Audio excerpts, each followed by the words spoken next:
بسم اللہ الرحمن الرحیم۔ السلام علیکم دوستو میرا نام ہے محمد انس اور آپ دیکھ رہے ہیں راہ جنت آفیشیل۔ دوستو تصویر میں نظر آنے والی دو لڑکیاں اسلام قبول کرنے والی دو بہنیں ہیں جن کا باپ یہودی تھا، مگر اللہ تعالیٰ نے دونوں بہنوں کو ہدایت دی اور انہوں نے اسلام قبول کر لیا۔ علما اور لیلا دونوں بہنوں کا قصہ فرانس کا مشہور قصہ ہے اور تقریباً ہر فرانسیسی مسلمان دونوں بہنوں سے بخوبی واقف ہے۔ علما اور لیلا کا باپ یہودی ہے جبکہ ان کی ماں اگرچہ مسلمان تھی مگر وہ بھی برائے نام ہی مسلمان تھی اور اسلام پر عمل بالکل بھی نہیں کرتی تھی۔ نہ وہ حجاب لیتی تھی، نہ ہی نماز پڑھتی اور نہ روزہ جیسی عبادت کرتی اور نہ اپنی روزمرہ کی زندگی میں قرآن مجید کی تلاوت کرتی تھی۔ مگر علما اور لیلا جب 11 سال کی تھی تو انہوں نے سور کا گوشت کھانا چھوڑ دیا اور جب وہ 14 سال کی ہوئی تو دونوں نے فیصلہ کیا کہ وہ مسلمانوں کے مقدس مہینے رمضان میں روزہ رکھیں گی۔ ان کے والد یہ سن کر حیران تھے۔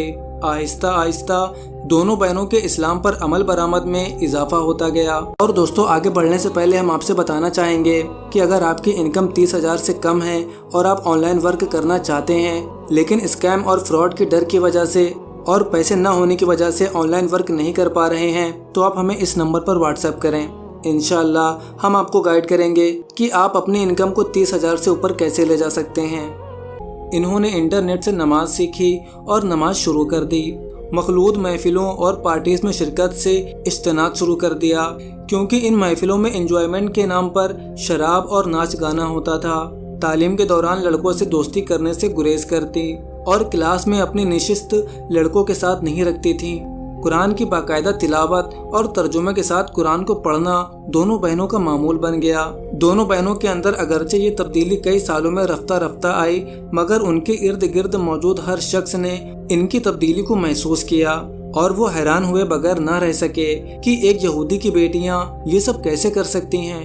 مگر ان بہنوں کو پورے فرانس میں اصل شہرت تب ملی جب ان کو یونیورسٹی سے اسکارف پہننے کی وجہ سے نکال دیا گیا اور دونوں بہنوں کو یونیورسٹی کی طرف سے یہ پیغام دیا گیا کہ وہ اسکارف یا یونیورسٹی میں سے کسی ایک کا انتخاب کریں۔ مگر دونوں بہنوں نے اسکارف ہٹانے سے نہ صرف انکار کیا بلکہ الٹا یونیورسٹی انتظامیہ کے خلاف کیس کر دیا۔ یہ کیس 1 سال تک خوب اخبارات اور میڈیا کی زینت بنا رہا اور آخر کار عدالت نے دونوں بہنوں کے حق میں فیصلہ دیا اور یونیورسٹی کو جرمانے کی سزا دی۔ یہ واقعہ 2003 میں بہت زیادہ مشہور ہوا اور اس کے بعد سے فرانس کی حکومت کو قوانین میں تبدیلی کر کے تمام مسلمان بچیوں کو تعلیمی اداروں میں اسکارف کی اجازت دینی پڑی۔ علامہ اقبال کے بقول پاسباں مل گئے کعبے کو صنم کھانے سے۔ کس سے خبر تھی کہ ایک یہودی کی بیٹیاں ایک عیسائی ملک میں مسلمانوں کے حقوق کی جنگ لڑیں گی؟ مگر میرا اللہ کا دل ہے، چاہے تو ابابیلوں سے ہاتھی مروا دے۔ اللہ تبارک و تعالی ہم سب کو سیدھے راستے کی ہدایت نصیب فرمائے، آمین۔